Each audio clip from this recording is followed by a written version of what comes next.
What is going on, Bulls Nation? So this is an interesting season, full of up and downs. But what we do have are three guards that I feel like it's overcrowded. So the question is, which one has to go? So we'll talk about that right after this.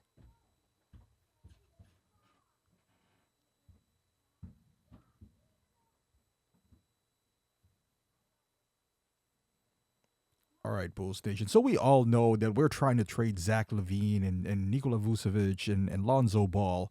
But I guess the bigger question is that for the young guys that we do have, do we need to keep them all? Or do we have to keep them all? For me, the answer is no. I'm not even sure about these two guards, to be quite honest with you. Out of the three guards that you see in the thumbnail, which is Io, Josh Giddey, and Kobe White, the one that I do want to keep is Io because he is the player, which he is young enough. He's on a cheap contract and he plays both ends of the floor. He barely makes like boneheaded mistakes, and he's really tough. He's a tough kid. He's from Chicago. He got that grit. Again, he's not gonna wow you. He's not gonna score 40 points or anything like that. But he's really really solid. A lot of teams want to have him. He's if he I have to pick between all of these three guys that needs to stay, my pick would be Io, would be the one to stay, and then the other one is a toss up between the two. Uh, the thing is, I don't really think it's sustainable to keep these three guards. At least you need to let go of one, if not both Kobe and Josh Giddey. Now, the thing that's happening with Giddey is he still has some potential in him. He's still a young guy, 22 years old, a lot of years ahead of him. It all depends on what contract we're going to give Giddey. Because I would, as much as I would love to keep Josh Giddey, I can't for the life of me imagine him paying this guy more than Patrick Williams or even more than Kobe White, who's only making 13 million a year. It's just wrong. It's just wrong on so many levels that you are gonna overpay somebody for potential and then commit for X number of years. We've already done that with Zach Levine. And look, it's haunting us now. And maybe they wouldn't sign, Josh Giddey for 40 million a year. But my lord, if they signed him upwards of 20, I think that would be a mistake. It's going to be hard to trade this guy.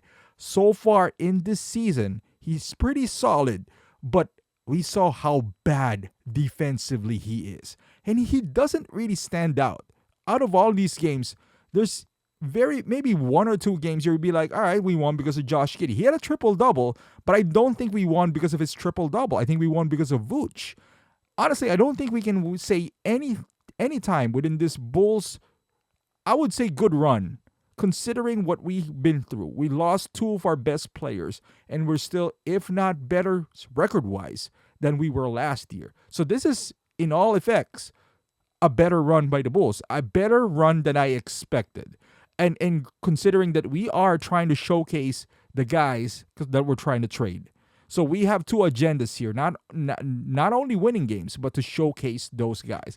And in all of that, one of the future pieces that we have in Josh Giddey is not standing out. And it hurts me to say this because the guy is here and I want him to succeed and I want him to be a cornerstone of this franchise. I don't think he is. And I would say the same way with Kobe. Kobe White had an amazing last season in a losing effort. But this season, it feels like he's becoming Zach Levine. This not the good Zach Levine, the Zach Levine that we don't like, which is chucking a lot of shots, making bad mistakes here and there. I mean, he's shooting three-pointer, like he does have the green light and he makes them, but at the same token, he doesn't need to take them. Uh, if I have to rank those guys of who needs to be traded, well, I think the one who does have the highest trade value is Ayo because of what he brings to the table and how little his contract is. I don't want to trade him. I think there's still a lot of future left in him. The next one would be Kobe. I wouldn't mind trading Kobe for the right price. He's only making 13 million. The Bulls better not wait if they are going to make a decision because Ayo shouldn't be on the bench. If Zach is not traded, Ayo sits on the bench. He's not a bench player. He's a starter on the Chicago Bulls team. So he should be starting alongside if it's Josh Giddey or if both gets traded. I really don't mind as long as Ayo stays. If that means Chris Duarte is going to be our shooting guard for the rest of the year, I'm not even mad at that. Or even next year. I don't mind this youth movement and losing as much as possible till you get the man.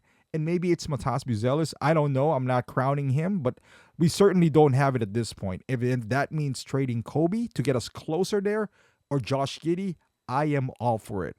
But two things that the Bulls doesn't need to do is sign Josh Giddey for anything upwards of, I'd say 20 earlier. I would say upwards of 18 because that would be a mistake. The Bulls the front office did a terrific job on, getting value deals with Ayo, Patrick Williams to an extent, and Kobe White. For sure, Kobe and Ayo. We still yet to see about Patrick Williams, but they better not make that mistake with Josh Giddey. But to answer this question, I like what I see in Ayo. If our building blocks would be Ayo, Jalen Smith, and Matas, and maybe throw in Patrick Williams in there, I wouldn't be mad at all. But let me know in the comments, out of these three guards, who would you like to stay and who would you like to be traded? I would love to hear your thoughts. Thank you for watching. And if you're a Bulls fan, consider subscribing to the channel, and I'll see you guys in the next video.